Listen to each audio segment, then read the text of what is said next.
बीज से वृक्ष तैयार होता है। बीज बहुत छोटा होता है। अमेरिका में एक बरगद का पेड़ है जो 5000 वर्षों से है।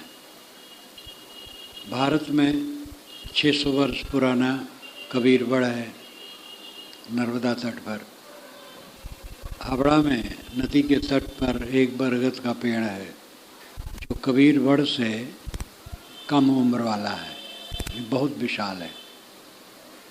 तो एक महीन दाना बीज विशाल वृक्ष बनता है।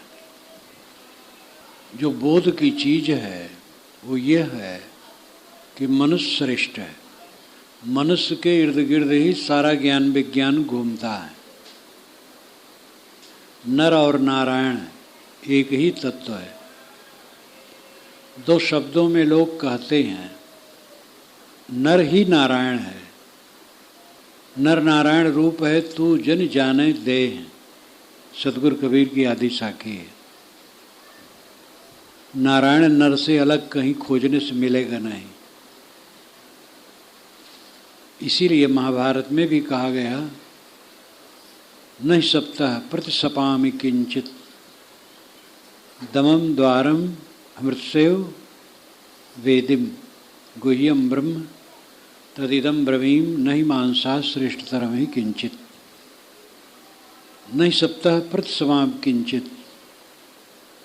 मैं सप्त होकर के प्रतिसमाम किंचित न। मैं भले सप्त हूँ लेकिन प्रतिसपाम किंचित न। सप्त का मतलब अभिशप्त, गाली खाया हुआ। मैं गाली पाता हूँ लेकिन थोड़ी भी गाली दूसरे को नहीं देता हूँ, उसको नहीं देता हूँ। जिसने मुझे सताया है मैं थोड़ा भी उसको सताना नहीं चाहता हूँ। क्यों? दमम द्वारम अमृतसेव वेदिम। मैंने ये जान लिया है कि अपना दमन ही अमृत का रास्ता है। अपने आप का दमन कर लेना अमृत का रास्ता है। तब वो अगली बात जो मैं कहना चाहता हूँ, गुह्यम ब्रह्म तद इदम ब्रवीम। गुह्यम गूढ़ ब्रह्म रहस्य, तद उसे इदम ब्रवीम यहाँ कह रहा हूँ। नहीं मानसा श्रेष्ठतरम ही किंचित। मनुष्य से बढ़कर के किंचित भी कुछ नहीं है।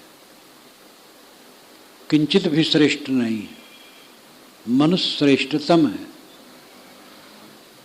ज्ञान विज्ञान की बातें सब कुछ परंपरा में कही गई हैं। सतगुरु कबीर ने सत कहा, इसलिए सत से उनका जुड़ाव सब जगह है। अब असत है अपने आप हट जाता है। कबीर साहब ने जो सत कहा है वो सत बिखरा है पुराणों में, वैदिक साहित्य में, महाभारत में, रामायण में और अन्य वचनों में। इसी प्रकार आप समझ सकते हैं कुरान, बाइबल, जिंदावेस्ता, इन सभी पुस्तकों में वो सत्य सब जगह है, लेकिन साथ साथ जंजाल है। कबीर की दृष्टि यही है, निर्छीर विवेक। साधु ऐसा चाहिए जैसा शुभ सुभाए, सार सार को गहरे तोथा दे उड़ाए। ये उनकी अद्भुत दृष्टि। अनेक विद्वान थक जाते हैं कि ऐसी दृष्टि कैसे आ गई उनमें, और इसी पर रीझ करके उनको अलौकिक कहने लग गए। लेकिन अलौकिक कह करके फिर वो गड़बड़ हो जाता है। अलौकिक भी लौकिक ही है। सारा ज्ञान लौकिक है। बंध मोक्ष लौकिक है। बंधन लोक में होता है, मोक्ष लोक में होता है।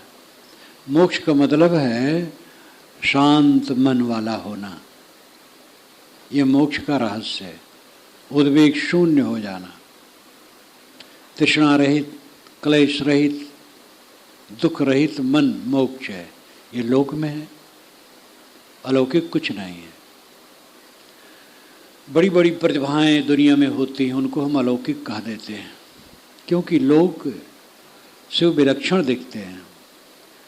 भोपाल में जब मेरा कार्यक्रम था उस वर्ष, जिस वर्ष सरकार ने मनाया था 60 शताब्दी कबीर की, तो वहाँ का जो गेस्ट हाउस है विशेष रूप में विशिष्ट लोगों के लिए जो माना जाता है उसमें रखे थे। 2 बार रखे थे मुझे। तो एक बार एक वैज्ञानिक आए थे, तो मेरे ही तल में उधर रह रहे थे, बम्बई से गए थे। और अंत में वो ठहरे प्रतापगढ़ के, इलाहाबाद के पास के, बम बहादुर सिंह नाम था। बहुत ऊंचे स्तर के वैज्ञानिक थे, मुझसे मिलने आए। मैंने अपनी पुस्तकें दी, बातचीत हुई। वो कहें Kabir super human, Kabir super human.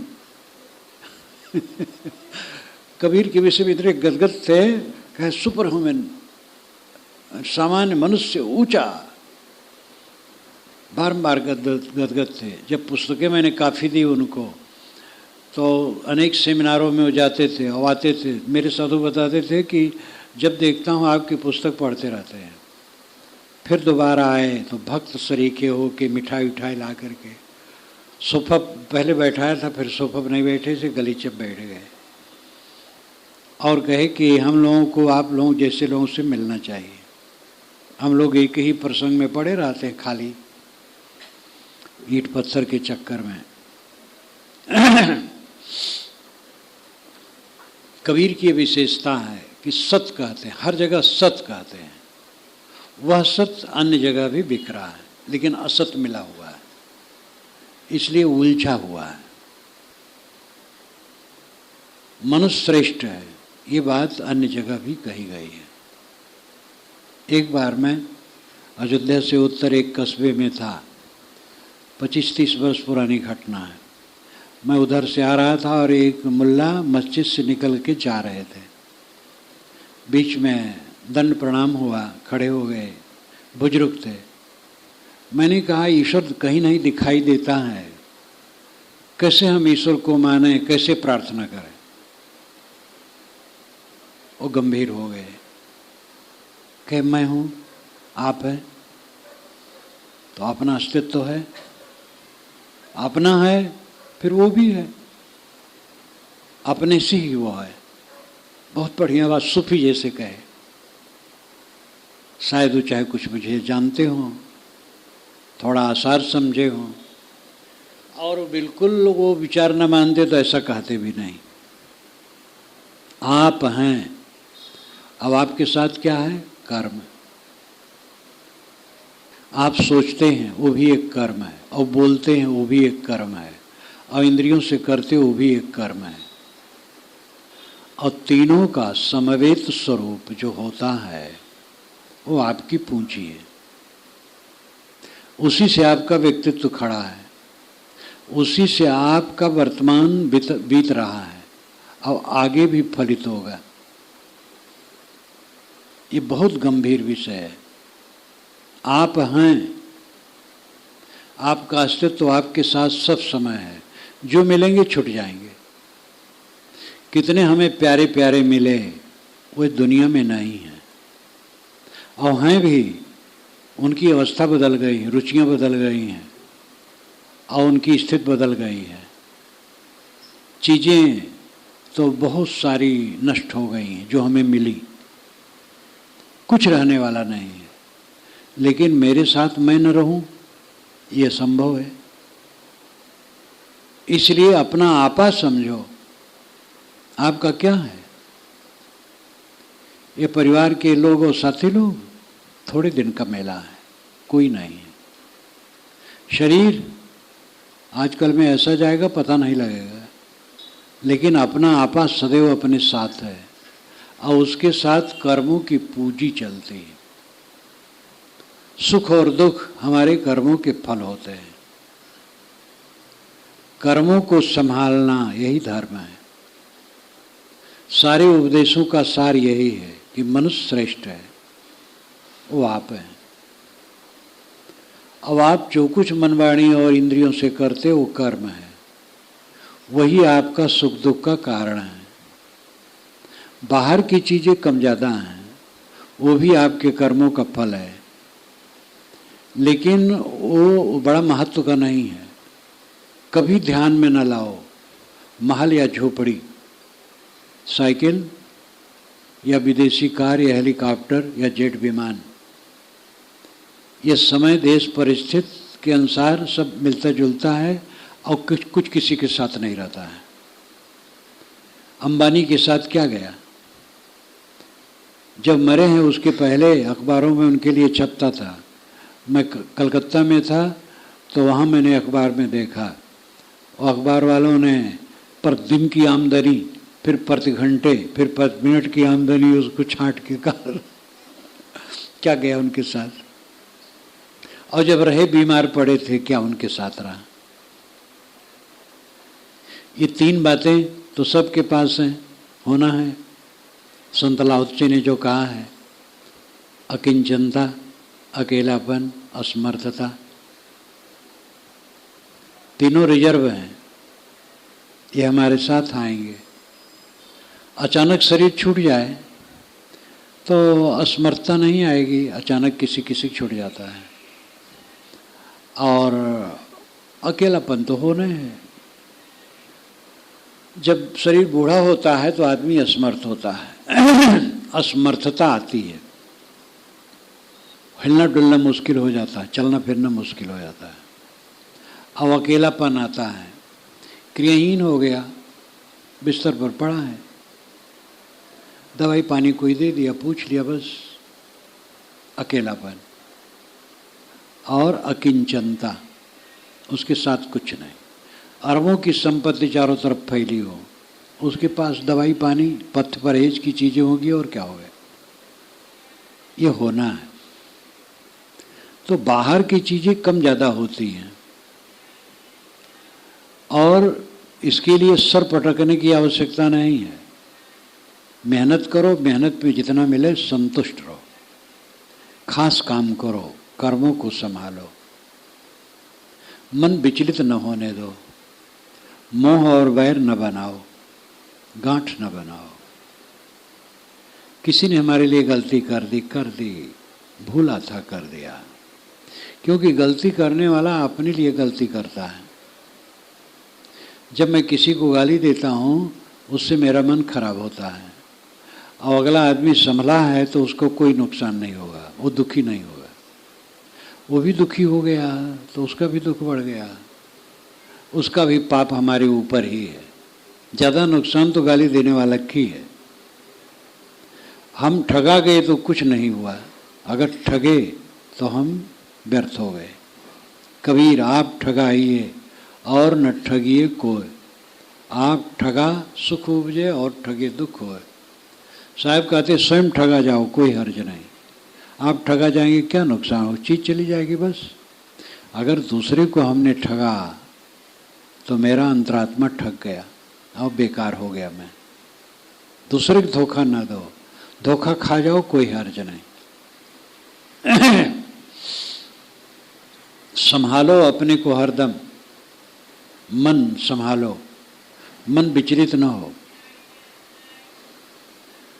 पर स्त्री पर पुरुष के प्रति मन विचलित न हो,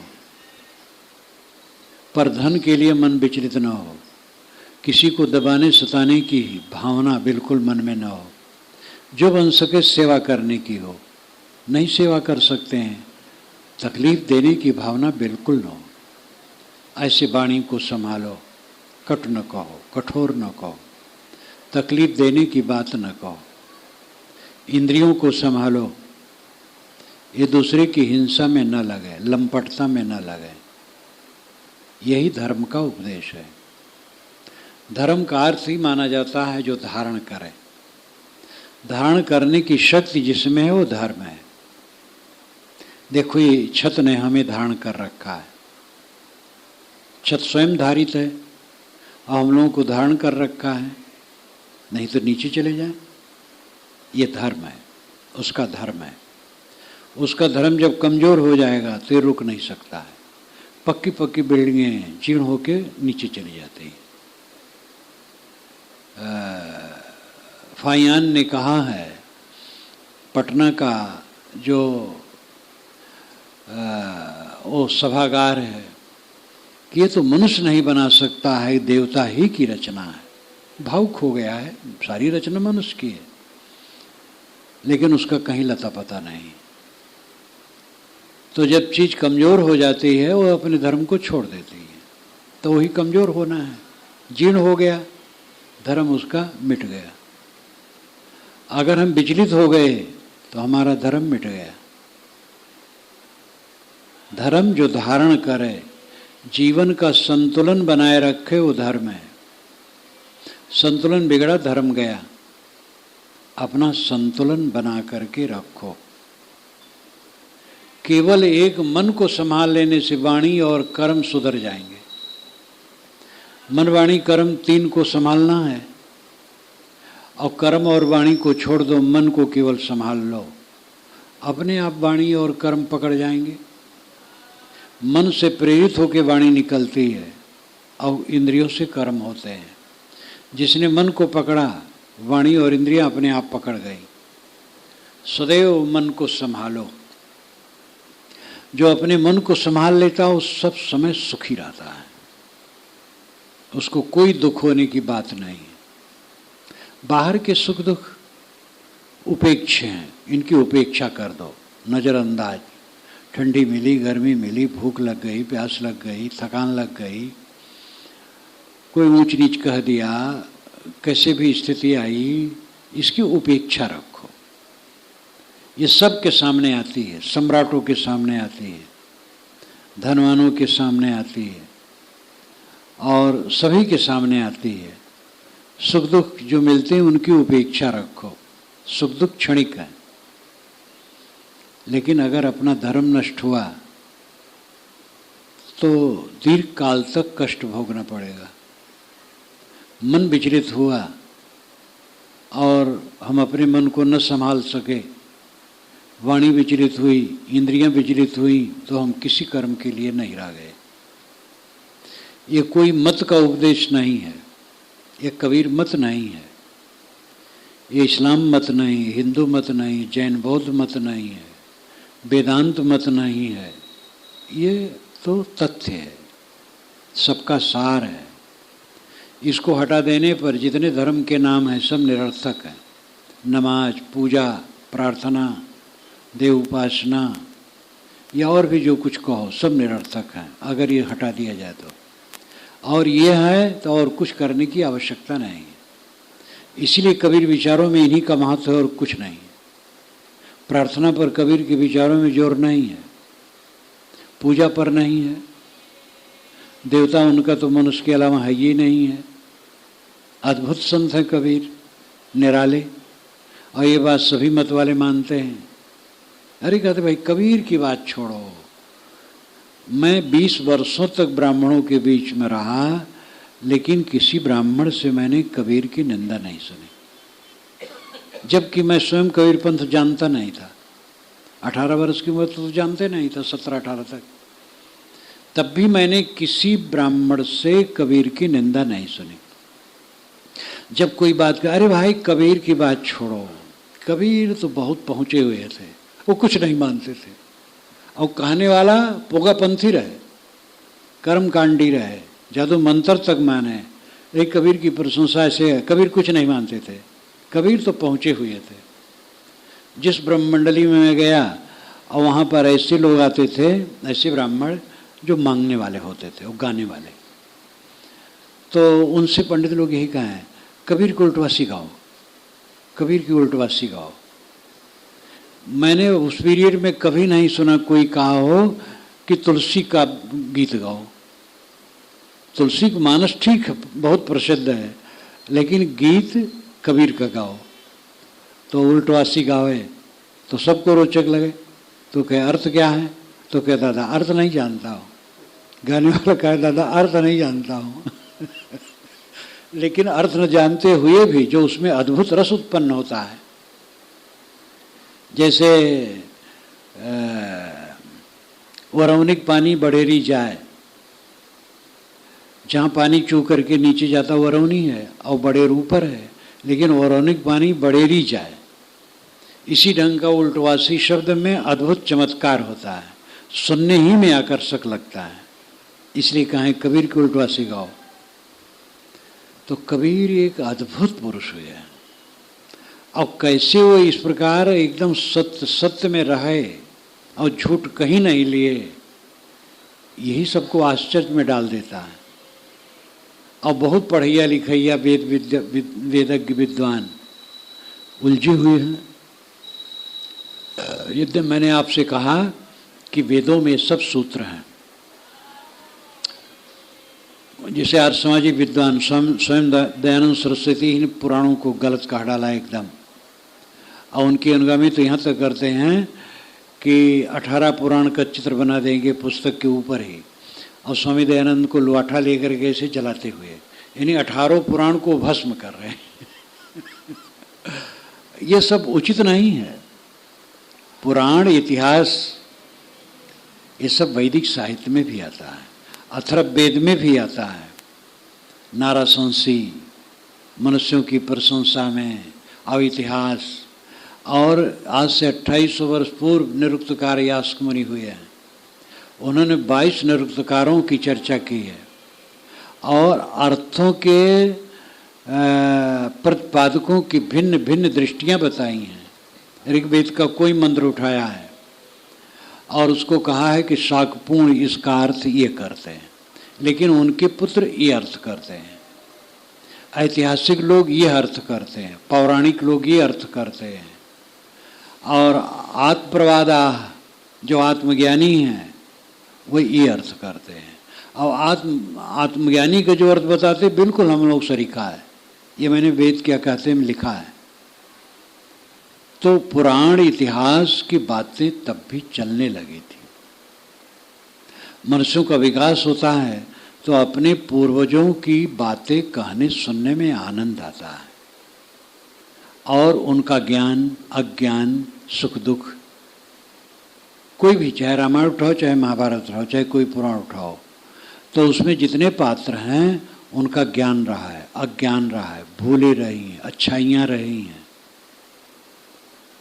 युधिष्ठिर की सत्यवादिता और कई बातों में दृढ़ रहना, हर जगह दृढ़ रहना, और फिर उनका जुआ खेलना और सब कुछ हारना, ये दोनों कितना विकट है। तो ये सब अपने पूर्वजों की बात हम जाने अच्छाई बुराई को, और बुराई से बचें अच्छाई को लें। ये लोभ विकास होते समय सब होता गया, और पुराण इतिहास नाराशंसी आख्यान उपाख्यान ये सब बनने लगे, चलते रहे। और उसमें ज्ञान की बातें भी छितराई थी, और प्रपंच महिमा अतिशयोक्तियाँ भी। अब आगे चल करके वो सब प्रमाण हो गया। कबीर ने हमारी आंखों में उंगली डाल करके बताई सब प्रमाण नहीं है, लिखा होने से प्रमाण नहीं है। अपने ज़माने में बुद्ध ने भी ये कहा था, लिखा होने से प्रमाण नहीं है। वैदिक ऋषियों ने भी ये कहा था, पौराणिक लोग तक कह देते हैं। युक्त युक्तम उपादेयम वचनम बालकाद अन्यत्रण में उत्याज्य पदम जोरिना।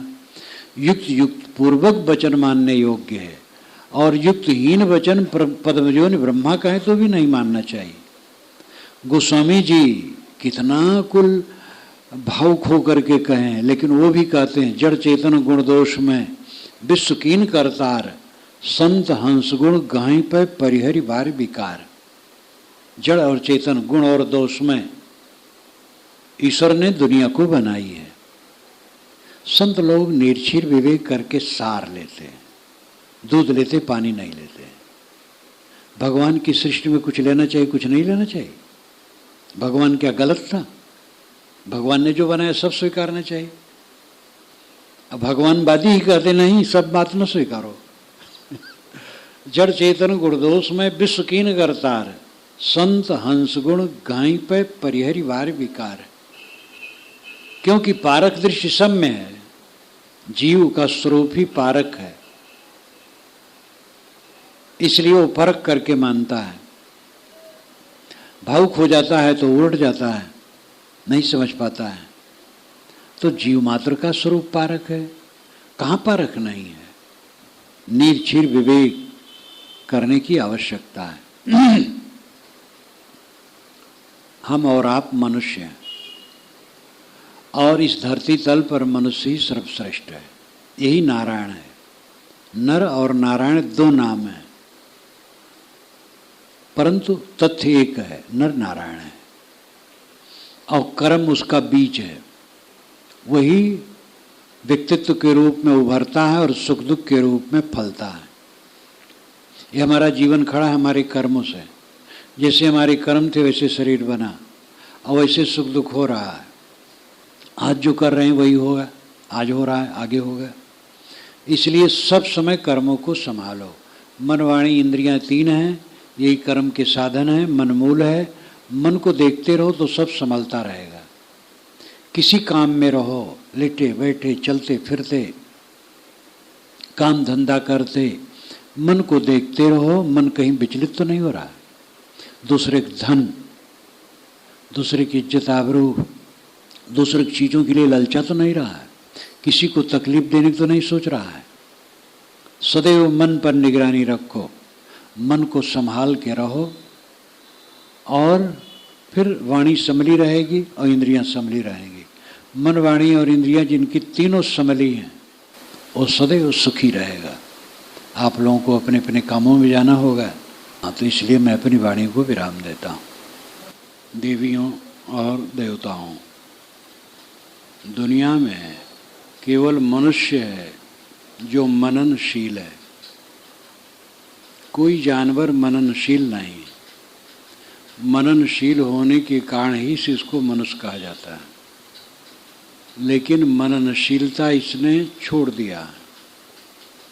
जानवर से भी नीचे स्तर का काम करता है। मननशीलता है मैं कौन हूँ, क्या कर रहा हूँ, जीवन का फल क्या है, जीवन में अभाव और शून्यता क्यों है, खिन्नता दुख क्यों है, इसकी खोज करना, इसका निवारण करना और पूरा जीवन संतुष्ट होना, ये मननशीलता का फल है। जानवर में समझ उतनी नहीं है, स्वाभाविक समझ है, स्वाभाविक क्रिया है, लेकिन वो दुखी और अवसादग्रस्त नहीं है, कल्याण का काम भी नहीं कर सकते हैं। कर्म भूमिका वहाँ नहीं है, केवल भोग भूमिका है। मनुष्य शरीर कर्म भूमि और भोग भूमि दोनों है।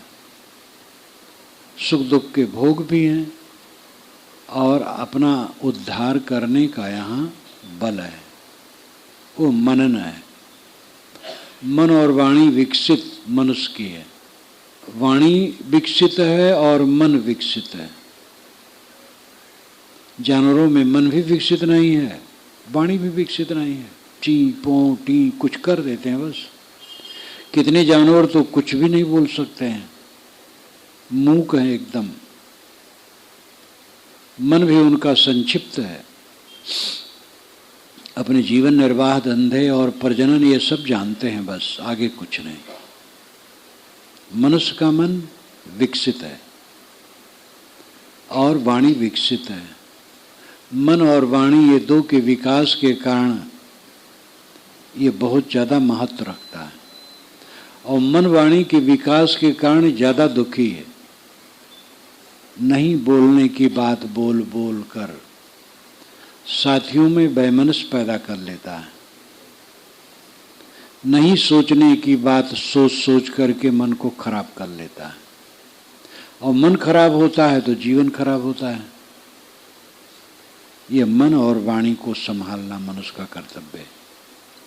मन समझ जाने पर सब समझ जाता है। मन को ठीक करें, मन को समझें, मन को सुधारें। ता मन को चीन्हो मोरे भाई, तन छूटे मन कहाँ समाई। जीवन बीत जाता है, मन बहुत छोटा सा है, उसको हम नहीं समझते हैं। पानी से अति पातला, धुआं से अति छीन, पवनों ते उतावला दोस्त कबीरन कीन। पानी से भी पतला, धुआं से छीन, पवन से भी चंचल, इसी से दोस्ती है। बिना जाने समझे उसका सही उपयोग नहीं है। हम कमाते क्यों हैं? खाने के लिए। खाते क्यों हैं? जीने के लिए। जीते क्यों हैं? इसका पता नहीं। बस जीते हैं, घसीट घसीट करके जीते हैं, रो रो के जीते हैं, दुखी होके जीते हैं, संतापित होके जीते हैं, जलते जलते जीते हैं। ये कौन सा जीवन है? जीवन में शीतलता हो, शांति हो, निर्भयता हो, सच्चा सुख यही है। और ये कैसे होगा?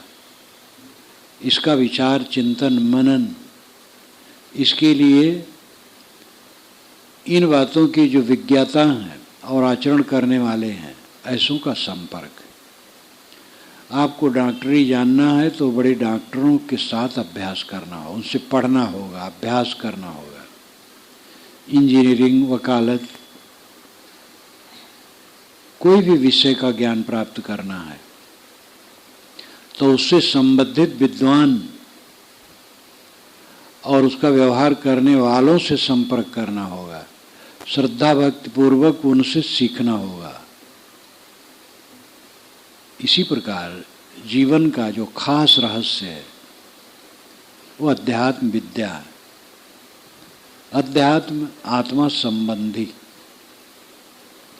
आत्मा संबंधी विद्या अध्यात्म विद्या है। अधि आत्म अध्यात्म, अधिनाम आधार, आत्मात्मा, आत्मा के आधार में जो हो अध्यात्म है। देह, मन, वाणी, इंद्रियां, ये आत्मा के आधार में है। और इनको समझना, इनको ठीक करना अध्यात्म है। कमाना है खाने के लिए, खाना है जीने के लिए, जी करके जो करना वो ये काम करना है। अगर आप वकालत करते हैं तो डॉक्टरी की ज़रूरत नहीं है, डॉक्टर हैं तो वकालत की ज़रूरत नहीं है, ठीक से किसानी करते हैं तो दुकान लगाने की आवश्यकता नहीं, व्यापारी हैं तो खेती की कोई आवश्यकता नहीं। एक काम कर लें उससे जीवन गुजर हो जाएगा। लेकिन वकील, डॉक्टर, विविध पेशे वाले, सबको अध्यात्म की आवश्यकता है, अनिवार्य विषय है। और जितनी शाखाएं हैं ज्ञान की, उद्योग धंधे हैं, वो जीवन गुजर के लिए हैं और जीवन में सुविधा उत्पन्न करने के लिए हैं। लेकिन वो भौतिक क्षेत्र तक ही हैं। मन की पीड़ा जहाँ से शांत हो, भय शांत हो, तृष्णा वासना शांत हो, अखंड तृप्ति, परमानंद, परम अमृत, अगाध अमृत में स्थित निर्भय सुख, ये आध्यात्मिक उन्नति में संभव है और कहीं नहीं। कितना बड़ा वैज्ञानिक हो जाए, डॉक्टर हो जाए, विद्वेत्ता हो जाए, सुप्रीम कोर्ट का चीफ जस्टिस हो जाए और बहुत बड़ा स्वामी हो जाए, जगत गुरु हो जाए, लेकिन दुख निवृत्त नहीं होगा। स्वामी हो गया, वो पूज्य हो गया बहुतों का, बस महात्मा हो गया। जो मन को देखे, मन को शोधे, अपने को संभाले, वो जीवन में सफल होता है। इसलिए अपने को पहचाने आप कौन है। ये देह पिंड है मिट्टी का,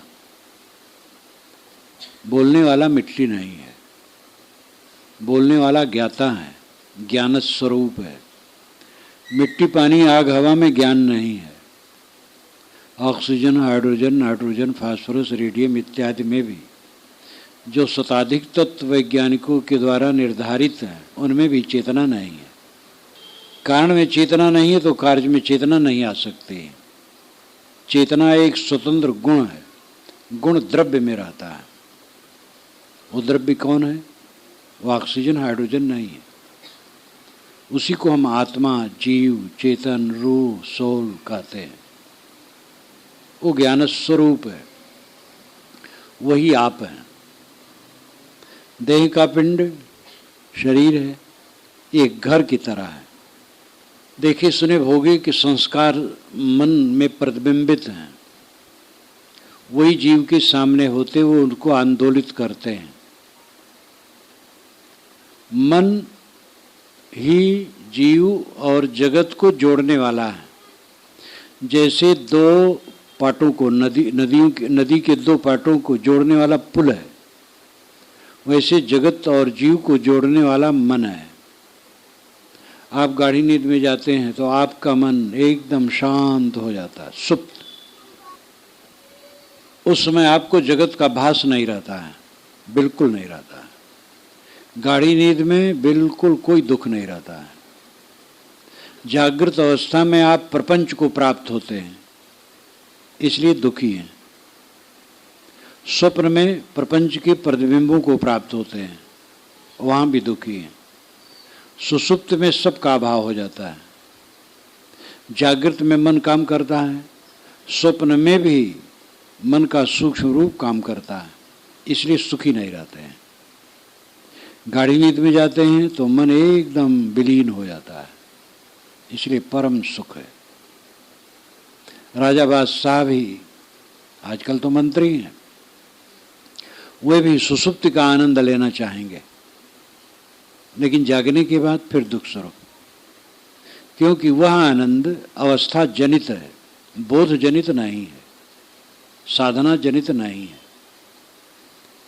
जागते जागते जिसका मन निर्विकल्प है, शांत है, कोलाहल रहित है, वो जागृत सुषुप्त है। जागते जागते सोया जैसे है, शांत आत्मा है, काम करता है, कोई भी काम करता है, जो काम हो, नाली साफ कर सकता है, कोई भी काम करता है, लेकिन उसका चित्त शांत है, निर्विकार है, निर्मल है। सुषुप्ति को ही समाधि, और समाधि को सुषुप्ति कहा गया है। सुषुप्ति की परिभाषा है स्व अपीति सुषुप्ति, अपने को पाना सुषुप्ति है। स्व खुद, अपीति पाना, अपने को पाना सुषुप्ति है। लेकिन जो देह जनित सुषुप्ति है, अवस्था जनित सुषुप्ति है, वो भौतिक है। मूर्छा आ गई तो सुषुप्ति हो गई। जागते जागते जो सुषुप्त हो वो सबल है। जागते जागते जिसके मन का क्लेश का अंत है, वो कभी क्लेशित नहीं होता। स्वप्न में भी नहीं कलुषित होगा, कभी कलुषित नहीं होगा। जागते जागते जो क्लेश मुक्त है वो धन्य है। जीवन की सार्थकता इसी में है, इसको समझना चाहिए। पहले ये समझना चाहिए कि मैं देह नहीं हूं, मन नहीं हूं, प्राण नहीं हूं, रक्त नहीं हूं, वीर्य नहीं हूं। मैं इससे विलक्षण शुद्ध चेतन हूं, आत्मा हूं। और ये सारे दृश्य हमारे सामने होते हैं मन के द्वारा। मन जोड़ता है उसमें, मन के साक्षी बन करके, मन को निर्मल करके चित्त को समाहित करना है, शांत करना है। मन में उसी प्रकार गांठें होती हैं जैसे खजूर के पेड़ में कई से वृक्ष होते लंबे, नीचे से ऊपर तक खूंटीदार, कांटे कांटे। ऐसे मन में हमारे कांटे कांटे, ग्रंथियां, जिसको मनोवैज्ञानिक कॉम्प्लेक्सेस कहते हैं। कॉम्प्लेक्स फ्री पर्सनालिटी होनी चाहिए, निर्ग्रंथ व्यक्तित्व, निर्मल मन। हमारे मन में गांठें क्यों बनती हैं? भोग और प्रतिष्ठा की कामना है। भोग की कामना और प्रतिष्ठा की कामना, चीजें हमें खूब मिले, इंद्रियों के भोग हम यथेष्ट करें और लोगों पर प्रतिष्ठित हों, धाक हमारी सब पर रहे। ये जितनी ज्यादा रहती है उतना मन विकारी होता है, उतना खुराफात करता है और उतना दुष्कर्म में प्रवृत्त होता है। दुष्कर्मों से गांठें बनती चली जाती हैं और जीवन कंड का कीर्ण हो जाता है। जितना संयम होता है मन निर्ग्रंथ बनता है। संयम के बिना एक काम होने वाला नहीं है। महाभारत में आता है, वेदों का निचोड़ सत्य है, सत्य का निचोड़ संयम है, संयम का निचोड़ शांति। कितनी बढ़िया बात है। वेद में ही आया है, ऋचा किम करिष्यति। वेद की ऋचा क्या करेगी जो उस अक्षर को नहीं जानता है। अक्षर जो अक्षय है, अविनाशी आत्मा, और उसमें स्थित नहीं है, वेद की ऋचाएं क्या करेंगी। वेद की ऋचाएं हो, कुरान की आयतें हो, बाइबल गुरबाणी जिंदावेशता के वचन हो, गीता भागवत जितना भी नाम ले लीजिए, समस्त धर्म ग्रंथों के वचन क्या करेंगे, गुरु के वचन क्या करेंगे। अगर अपना आचरण पवित्र नहीं है, मन संयत नहीं है, जीवन संयत नहीं है, तो शांति कैसे मिलेगी।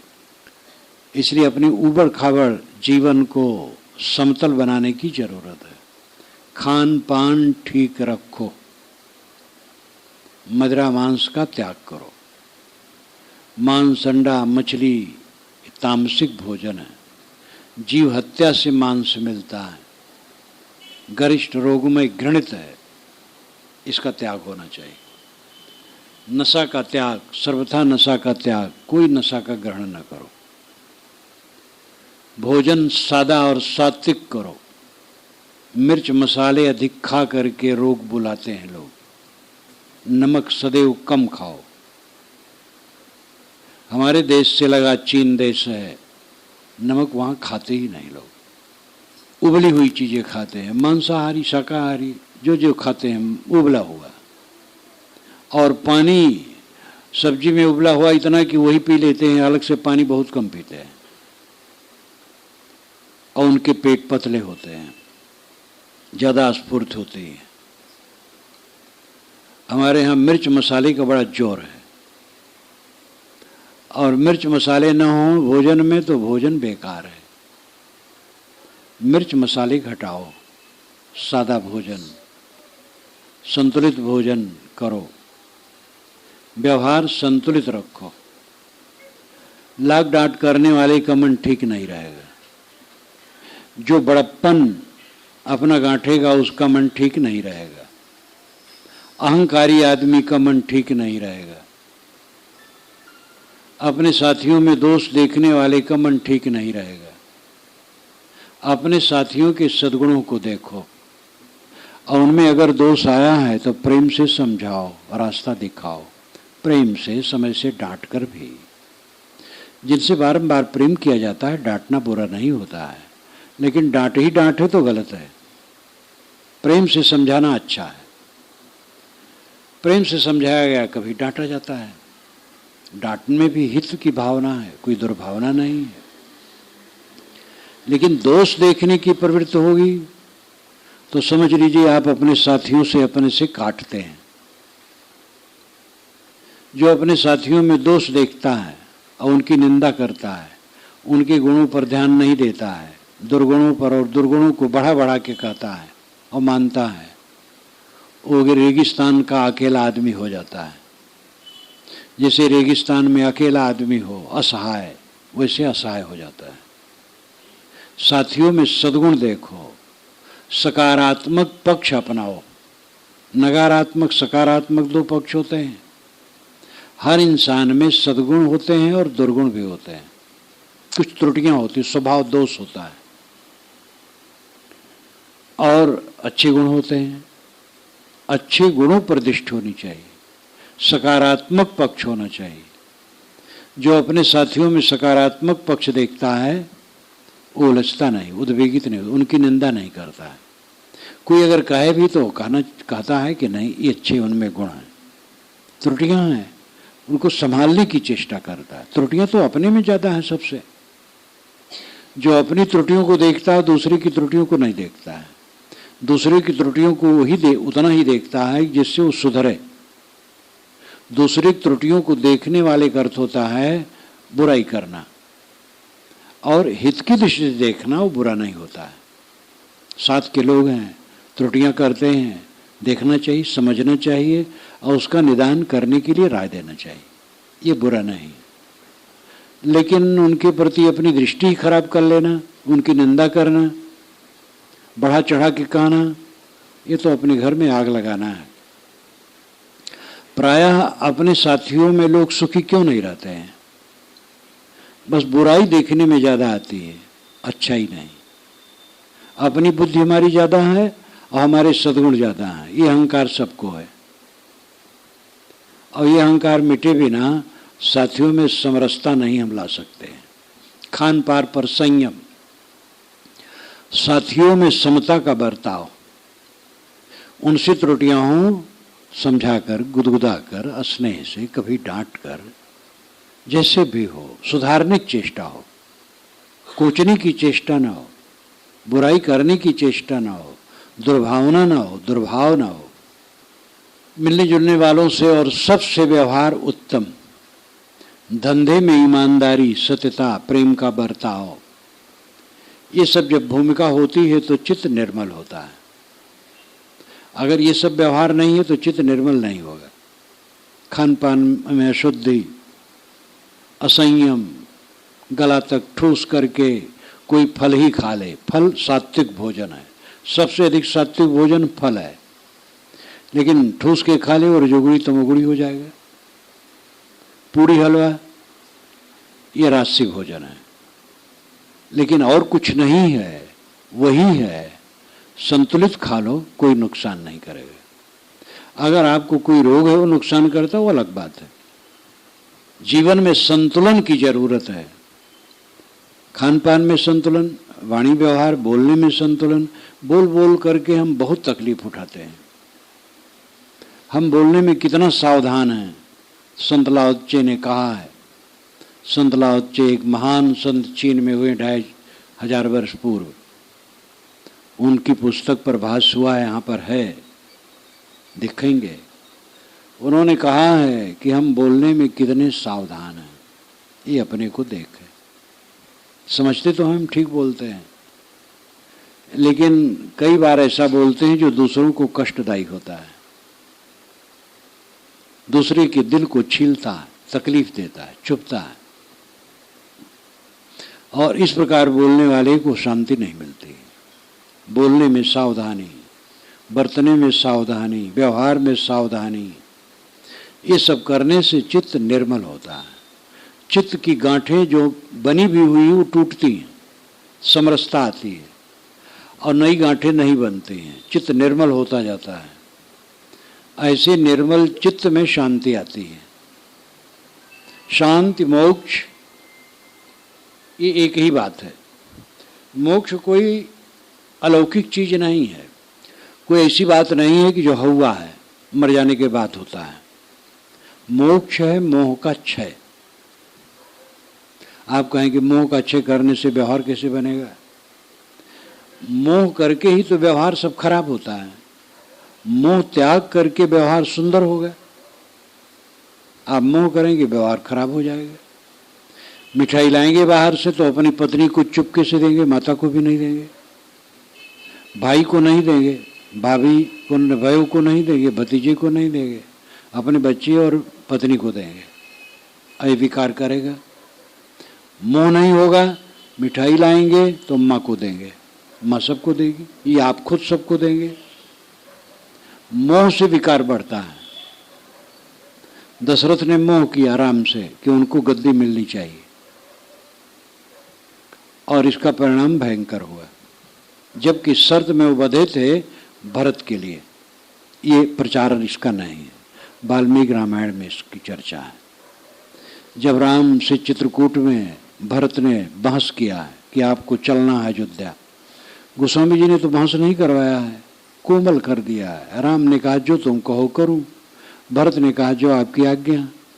वाल्मीकि रामायण में ऐसा नहीं है, मैंने रामायण रहस्य में सब लिखा है। बहस से पूरी वकालत है, दोनों तर्क देते हैं। राम कहते मैं वहाँ जाने का अधिकारी नहीं हूँ, भरत कहते आप ही हैं, दोनों अपना अपना तर्क देते हैं। अंत में राम कहते हैं कि गद्दी की अधिकारी तुम ही हो। जब कैकेयी की शादी की बात थी तो कैकेयी नरेश ने पिताजी से कहा था कि कैकेयी से उत्पन्न बच्चा गद्दी पर बैठेगा, ऐसा व्रत लें तो हम कैकेयी देंगे, नहीं नहीं देंगे। कौशल्या तो थी ही रानी। कैकेयी के सौंदर्य पर मोहित होकर के दशरथ मांगने गए थे कई क्षेत्र व्यास नदी का क्षेत्र है पंजाब का। पंजाब में स्वाभाविक लोग गोरे लंबे होते हैं, सुंदर ज़्यादा होते हैं, तो भारत के विभिन्न क्षेत्रों से रजवाड़े वहाँ से लड़कियाँ लाते थे। दशरथ ने स्वीकार लिया था, वही उनके मन में चोर था, इसलिए भरत जब ननिहाल गए तो झट से रचा दिए गद्दी राम की। वाल्मीकि रामायण में तो खुल करके है। शाम को सभा में दशरथ कहते हैं मंत्रियों से कि आप लोग सोचिए, मैं बूढ़ा हो गया हूँ, थक गया हूँ, राम सब प्रकार से योग्य हैं, उनको गद्दी दे दी जाए। सबने समर्थन किया। जब अपने घर में आए तो राम को बुला लिए, कहे कल ही हो जाए तो क्या बुरा है, भरत जब तक अयोध्या से दूर है तुम्हारी गद्दी हो जानी चाहिए। भरत सज्जन है, तुम्हारे अनुगामी हैं, प्रिय हैं, साधु स्वभाव के हैं, लेकिन सज्जनों का मन भी बदलता है, तो कल ही हो जाए तुम्हारा। राम कुछ नहीं बोलते हैं, और कल जो हुआ आप सब जानते हैं।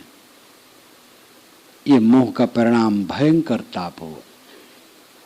मोह न करते, भरत आ जाते, सबके सामने रखते, राम की गद्दी होनी ही थी, सब समर्थन कर दे।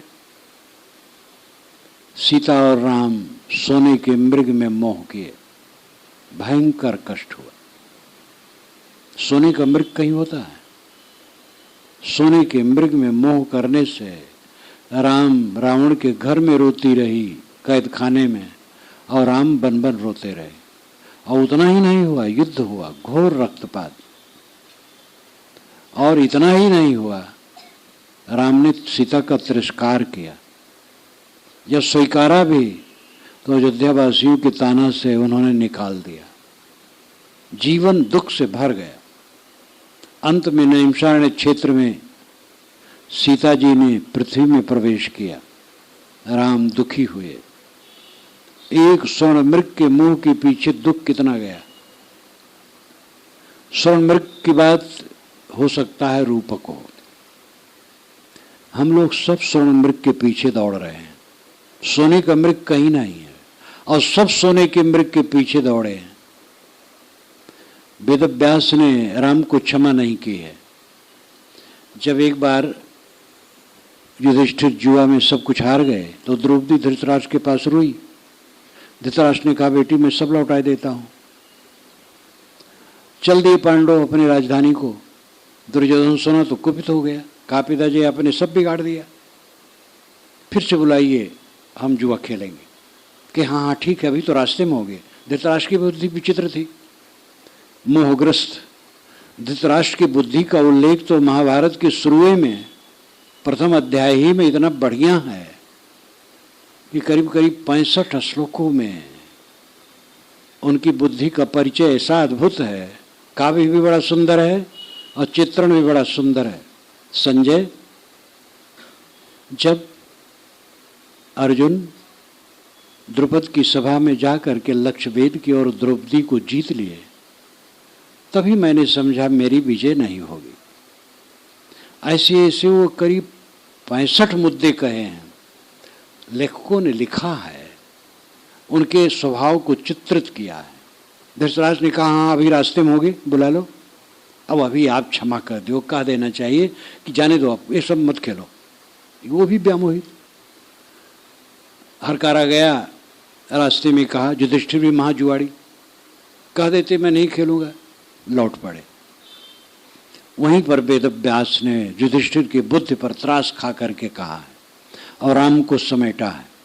असंभवे हेममयस जंतोस्तथापि रामो लुलभे मृगाय प्रायः समासम पराध भवानाम धियो विपर्जस ततरा भवन्ति। असंभवे हेममय जंतोस, हेममय जंतु होना असंभव है। सोने का मृग कहीं होता है?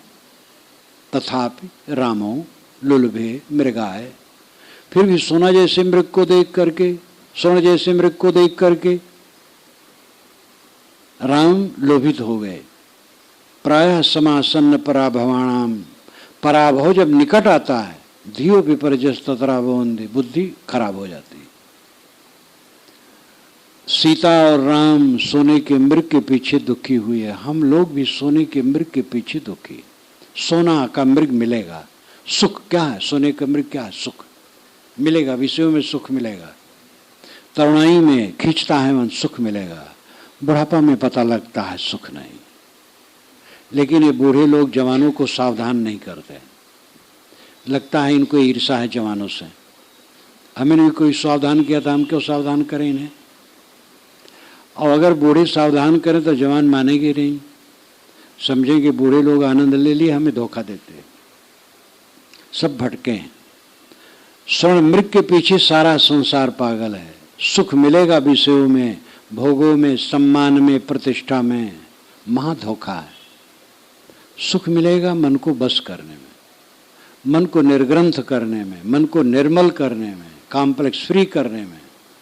जब मन हमारा निर्ग्रंथ होगा, निर्मल होगा, उद्वेग शून्य होगा, तब सुख मिलेगा। जीवन हमारा ऐसा बनना चाहिए कि उठते बैठते चलते फिरते लेटे उद्वेग में न रहें।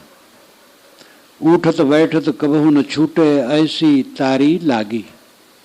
साहब ने कहा है, उठते बैठते कभी छूटता नहीं, ऐसी तारी लगी है। तारी नाम ध्यान, संतोष, सहज समाधि भली। सहज समाधि क्या है? इसमें आंख कान रोकना नहीं है, आंख बंद करना, कान बंद करना, काया कष्ट करना नहीं है। सहज समाधि है मन का निर्मल रहना, कॉम्प्लेक्स फ्री रहना, निर्ग्रंथ रहना, उद्वेग शून्य रहना, शिकायत जीवन में न होना। हम रो रो के जन्मते हैं, शिकायत कर कर के जीते हैं और पछताते पछताते मरते हैं। ये जीवन की हार है। विचार हमारा प्रांजल होगा, मननशील होंगे, विवेक करेंगे, आत्मचिंतन करेंगे, आत्मशोधन करेंगे, तो शिकायत करते नहीं जिएंगे। रोते रोते जन्मना तो स्वभाव, उसको नहीं रोका जा सकता। बच्चे रोएंगे, बच्चा पैदा हो रोए ना तो अशुभ माना जाता, मनो मरा है। तो कहते हैं बच्चा पैदा हो तो तुरंत रोता है। मनुष्य का बच्चा रोता है, जानवर का बच्चा नहीं रोता है। मनुष्य का बच्चा रोते रोते जन्मता और मानो बताता है कि मैं रोने के लिए जन्मा हूँ, और जीवन भर यह अभागा रोता है। शिकायत शिकायत शिकायत, पत्नी की शिकायत, पति की शिकायत, पुत्र की शिकायत, गुरु की शिकायत, शिष्य की शिकायत, भाई की शिकायत, पड़ोसी की शिकायत, समधी लमधी की शिकायत, शिकायतें शिकायत जीवन भर, दूसरे की शिकायत। और नहीं तुम्हारा सुख नहीं मिला जीवन में, ये शिकायत। और फिर पछताते पछताते मर जाना। सुख है जीवन मुक्ति, जीवन मुक्ति, मोक्ष, निर्मल मन, प्रशांत मन, द्वंद्व रहित मन, उठते बैठते लेटे सब समय आनंद कंद, ऐसा जीवन जीना, ये जीवन का फल है। और ये मनन और विवेक का फल है। जब मनन विवेक होगा तब ये बात आएगी। हमारे में मनन होना चाहिए। मनन की शक्ति है, लेकिन मनोविलास में उसको हम लगाते हैं, व्यर्थ कल्पना में। विषय वासनाओं की कल्पना करना ये मनोविलास है, और बीती हुई घटनाओं को सोचना और किसी की प्रतिक्रिया में पड़े रहना मनोविकार है। तो इन मनोविकारों से और मनोविलासों से हट करके चिंतन और मनन और आत्मशोधन में हम सबको लगना चाहिए। और इसके लिए सत्संग, सद्ग्रंथ, चिंतन, भक्ति, सेवा, स्वाध्याय, मनन, ये सब की आवश्यकता है। ये सब करें, अपने को सुधारें, संभालें और अपना कल्याण करें। मैं अपनी वाणी को विराम देता हूँ।